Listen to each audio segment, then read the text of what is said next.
Fishing like a local isn't just about catching fish. It's about connecting with the environment and the people who call it home. It's about hearing the stories and traditions that have been passed down for generations and sharing unforgettable moments with the people you meet along the way. Fishing like a local is having an experience that stays with you forever. And with Fishing Booker, you can experience it too, no matter where you are. Discover your next adventure on Fishing Booker.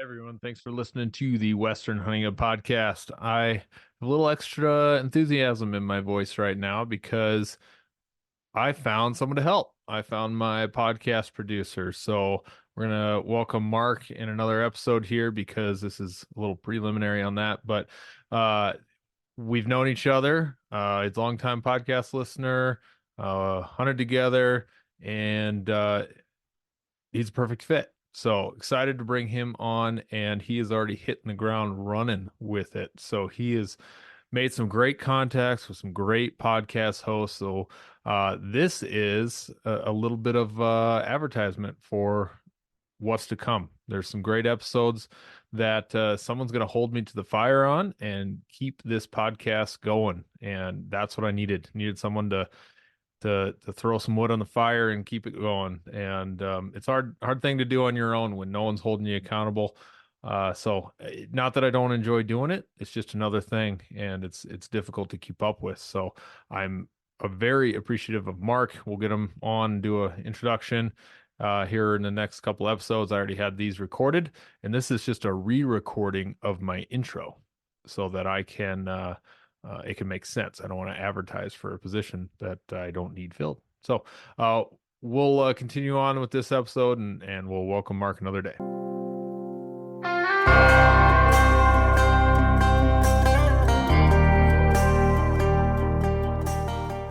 As far as this episode, we are narrowing down our fall opportunities. I go through this battle every year, January to probably even June sometimes, of what tags should you get, what should your hunt plan be. There's too many options, so we're gonna dive into this a little bit. Is how we break down those options. September of 2023, I was in Colorado doing a little elk hunting, and in the mix of the hunt, I was totally involved in what's going on, really wanting to, like, oh, gotta come back here, gotta come back, or we're gonna go to Montana, or gotta do this, gotta do that. And lots of things running through my head, and while you're on the hunts, you're constantly working through those thoughts of what hunt is next.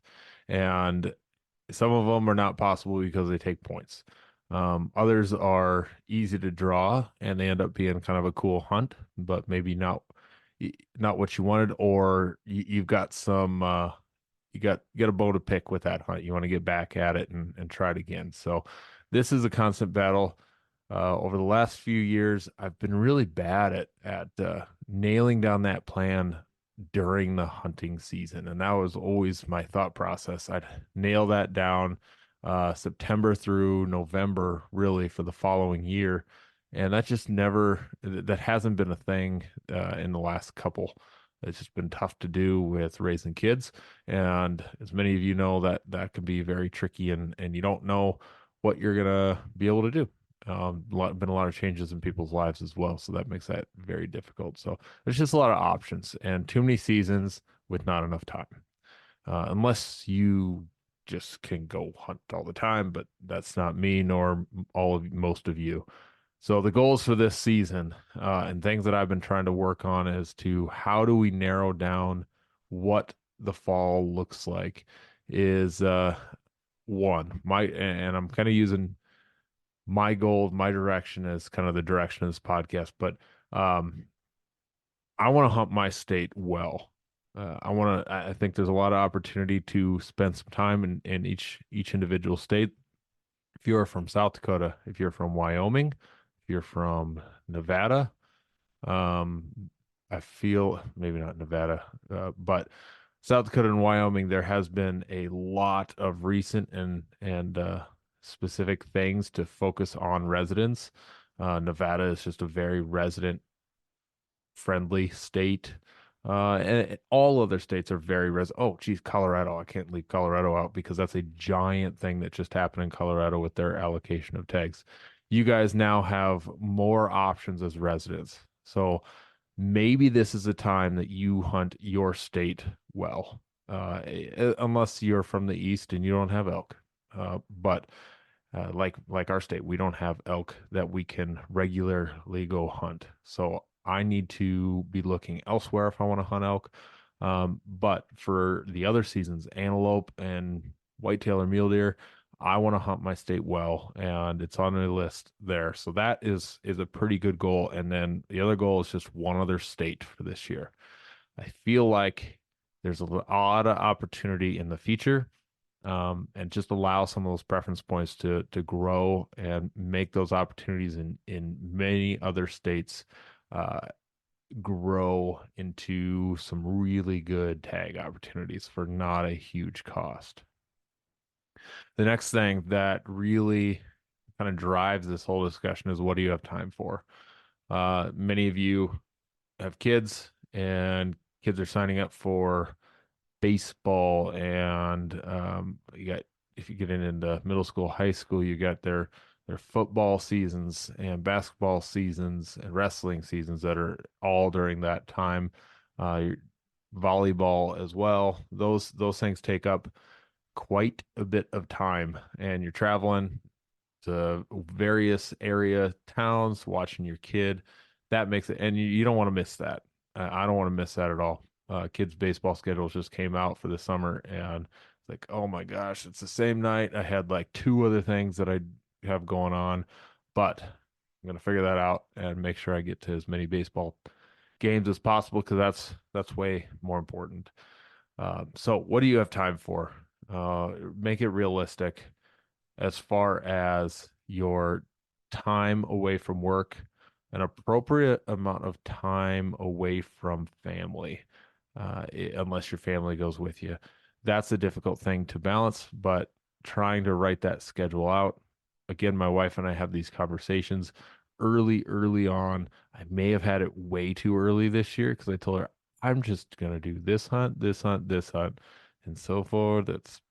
I've added two, so I gotta went from like three main hunts to five. One, two, three, four, five, maybe six, maybe seven. If I got uh, a friend I need to take out, but it, that time is very valuable, and some of you would like to spend that with taking people out versus on your own hunts, and you got to weigh that on your own. I'm not gonna uh, talk anyone out of spending time with other people, but doing their own hunts instead. You weigh that out. The next thing I'll kind of going along with time is just how you can spread that out from August to December. I'm putting mine September to December just because that early archery antelope season, I don't really do a whole lot of that or at all. It's mainly sit in water holes. Probably could do a little spot and stock, but that's not how I like to hunt them. So how can I spread this out September to December? A lot of this is going to come down to how fortunate I am in the draw. So far, not anything going on great in the draw. Um, Montana was on the list, and I think that you can lay this out so that the draws determine your fate and what you are doing in the fall. So you can line these up. Epic Outdoors does a great job of putting schedules together. Honestly, I'm not sure if their membership is worth it to me. Maybe if I were applying for two or three states, that it would. But once you get to know those, I know you can just go into their website and pull those stats as well. So if you got the time to just do the research, I don't know that it's needed that much. The Go Hunt ones I think are great, and Epic are great for really quick checks on preference points and opportunities. But I'm also not drawing any of these really cool tags in New Mexico, Arizona. So I'm not weighing sheep options. So for the average guy who picks one non-resident hunt, then it's probably not worth that. $150, $130, $100, whichever kind of platform you choose. So my my thought is for another magazine, which is a really good publication, uh, that's not worth it to me. And mine accidentally got renewed. I didn't renew it, so I guess I'm gonna just have it for another year. And honestly, haven't used it for this season as far as the draw odd stuff. But anyway, in those magazines, you have the breakdown of the state. They always have a calendar, but you can pull that up on Huntin' Fool. And if you have the elite membership, Huntin' Fool is probably good enough anyway for those quick stat things. But the schedule for when you apply for what is on each one in each one of those memberships and on their site. So get that schedule so that you can determine what state is going to be your main state, what state is going to determine some of that things, some of the things that line out in the fall. So Montana was going to be on the list, and I was going to apply for that and allow that draw to happen and see, am I going there or not? But then didn't seem like my buddy Danny wanted to go, which is totally fine. And we let that one go. And I'm fine with it. Also made me think, why would I go leave a spot in Colorado where I know there's elk to go hunt Montana? Because I'm not going to be able to hunt both. I'm not going to do that. But why would I leave that kind of hunt when I know I can have some kind of success of here's some elk. I just got to figure out how to get them out. So I ditched Montana, which is a little tough because you look for that new adventure. And maybe if you're the type that's like, I want to just have a new adventure every year, go try something different, then there you go. But in order to be in that 10% of people harvesting consistently, there's that you got to learn an area and really mess with it. Jumping around, which I do a lot, is probably not the best way to do it if I have to admit what I'm doing there. So, um, if I had spent the last, I was in Colorado from 2012 to 2020, and I've hunted it 2 years since leaving. If I had spent every one of those years hunting elk for myself in a spot, I know I would have a very good temp on where those elk are, how they move, what they do. Um, I already do. I feel like I've got a decent idea, but it would be even more rock solid. But that's not the focus I had in those hunts. I wanted to take people. I wanted to try different seasons, and I'm glad I did. I'm really glad I did. Uh, Next thing besides the draw that you want to focus on is rotate some states and know the stats and what is that possible rotation of states that you could do. So continue to build some preference is a great go-to. Um, I have a not a lot of points, but I'm starting to get to that point where I want to baby them just a little bit. I really want to spending money on these, and I want to make sure that they're there when I need them, and create some opportunity in the future. So here's my plan, and hopefully you can learn something from this or try a couple of things on your own. So I kind of have my nearby states that I'm building preference in or bonus points. Montana, that one is a bonus point one for me. Not buying preference because I don't care to plan that out. And with Montana, here's the deal. If you need to have a guaranteed general hunt in 2 years, 3 years, 4 years, you need to buy preference points. But if you're okay with just being the luck of the draw of a general permit, I don't know what this year's stat was, but it's last year's was like 48% chance to draw that general tag. So I'm just buying preference points, calling it good, and eventually I'll start putting in a little more seriously with that for deer and elk. Colorado, that's where all my eggs are in that basket. I think for the average guy who's on a budget, you might have to choose a state, a non-resident state that you can can put some money into. And maybe that's points or maybe not points like New Mexico, where you just apply in that state every year because you have to buy a non-resident license, a qualifying license in Colorado.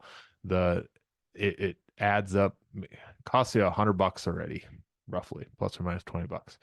Um, Costs you that already, and then to get your preference point for moose, goat, and sheep, that's $300, and then for uh, preference points for each one of those, deer, elk, antelope, you're adding on top of that.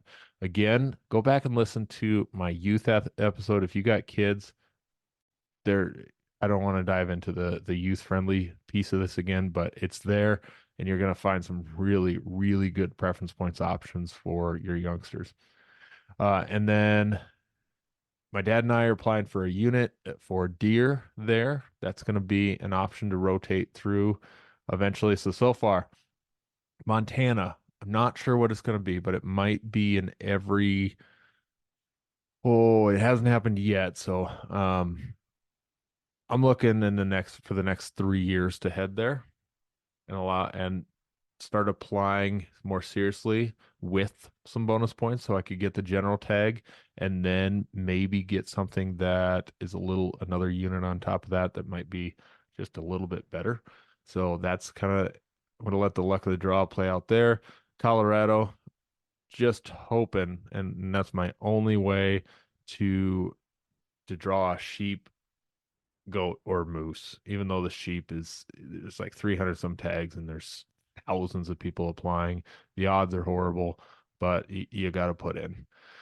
And then deer in Colorado is going to be in every, uh, at the rate I'm going, about 3 years. It's kind of what I'm doing. And then it's my over the counter opportunity, which is not going to last long. So I'm going to take that. Things are happening there very soon as with the over the counter stuff. Commission has to decide on the next, and biologists have to decide on the next 5 year um, game plan as far as season structure. And they're discussing the over the counter. So like I've said for 2 years, I don't know how much more we got left. It sounds as if they're not going to ditch over the counter completely, but they are going to drop something. They've got second and third rifle over the counter, and they have archery season over the counter. And then there's a couple other little things in there. Those over the counter, all three of those big seasons are not going to be there. I'm curious to know which ones they drop. I bet you they drop at least one rifle over the counter. That's my prediction. We'll see about archery. All right, we're at Montana. Every few years, 3 to 5. Colorado's ending up every year to every other year, and then South Dakota is my home state. I'll come back to South Dakota. But Wyoming, that one is a feature state as well, trying to build up enough for a cool hunt. And again, I've said for the last 3 that Montana and Wyoming were going to be my rotational states, and I'm saying it right now, but I haven't done it yet.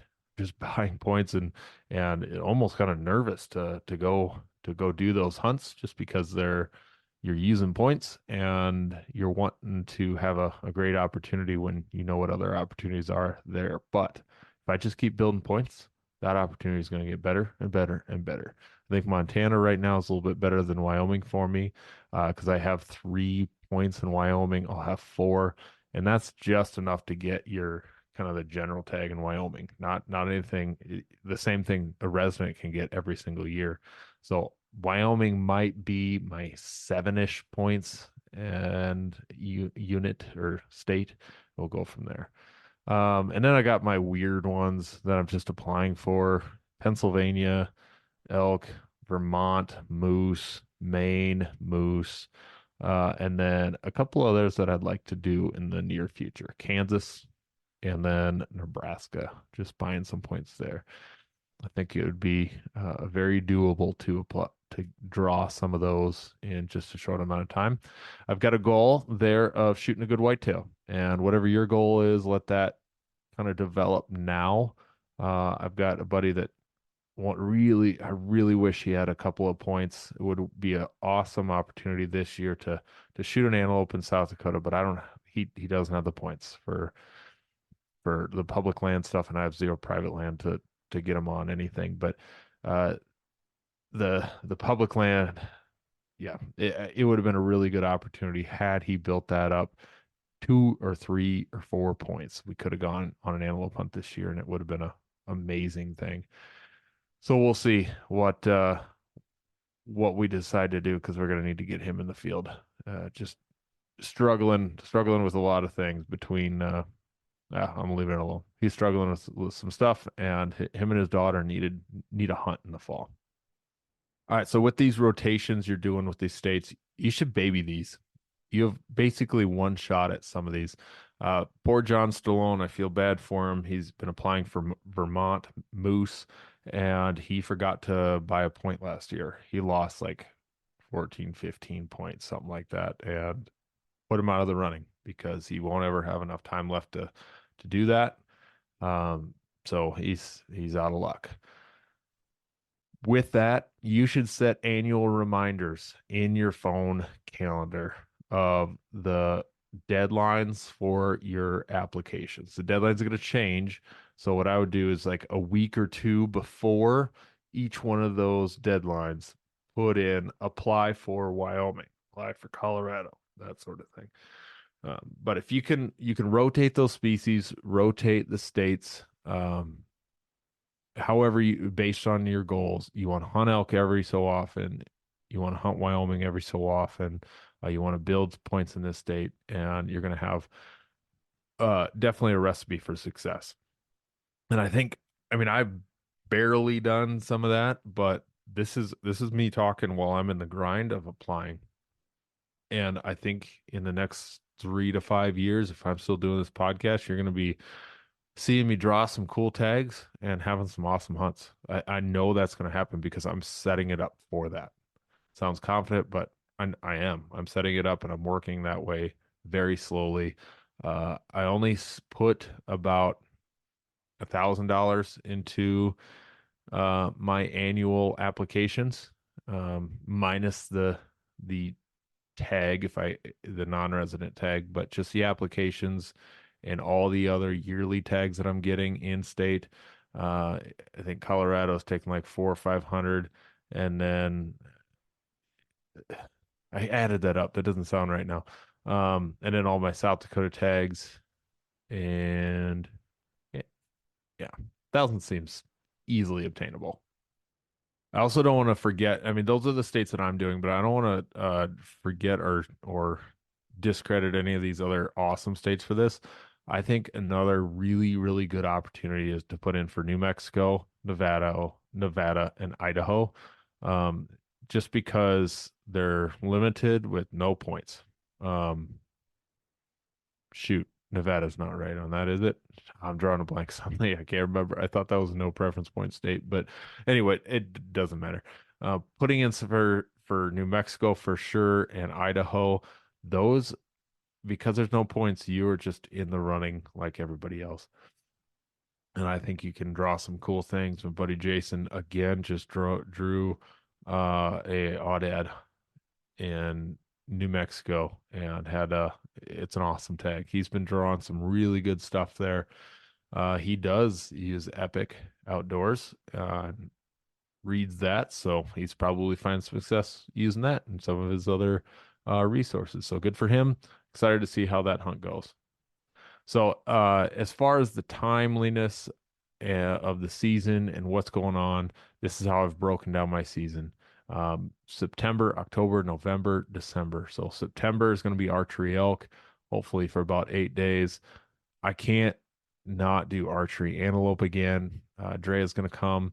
We're going to do a hunt, so I'm going to give that 2 or 3 days with her, and she'll hunt on her own if she's continuing on. But I'll see if I can't get a day or two with her, and then kind of talked myself into doing rifle antelope in South Dakota again. And that all came down to how many points I had. I'm rotating those points, and I'm at that point where I can draw the tag that I really enjoy doing. I don't want to build it up to 5 points and waste a couple of those points. You don't need that many points here to, as a resident, to draw the tag in the unit that I want. So you see that all the time, people wasting 8, 9 points on a unit that takes 3.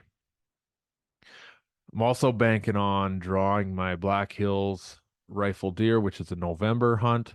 This is an awesome one. And then I may even throw in there a West River deer during that November as well.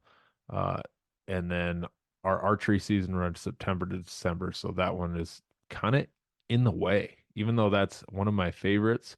It doesn't necessarily fit in well, and I'm probably not going to spend a ton of time doing it.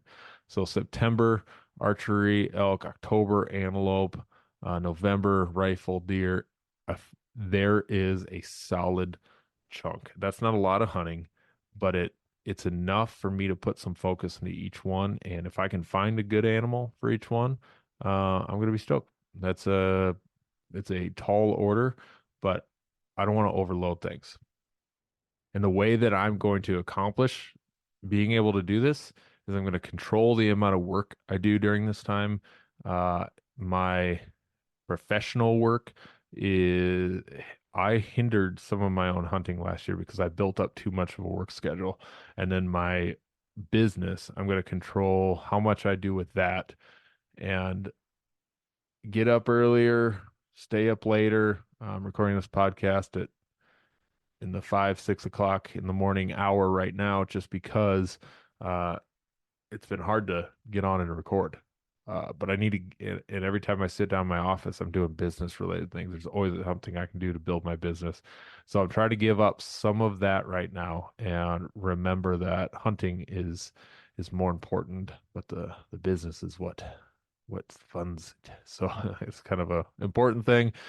But that's me narrowing down my fall opportunities. It can be kind of a hassle and trying to dive into the stats, but this is what makes it fun. I really love looking at those stats and rotating and dreaming, rotating the states and the points, dreaming about some great opportunities. And for an average Joe hunter who's got the average amount of time off, and I think that's a really good approach. So hopefully you guys can develop a good schedule for the fall, plan it out, start talking with your wives and or your spouses and figuring out what that looks like right now, even though it's April.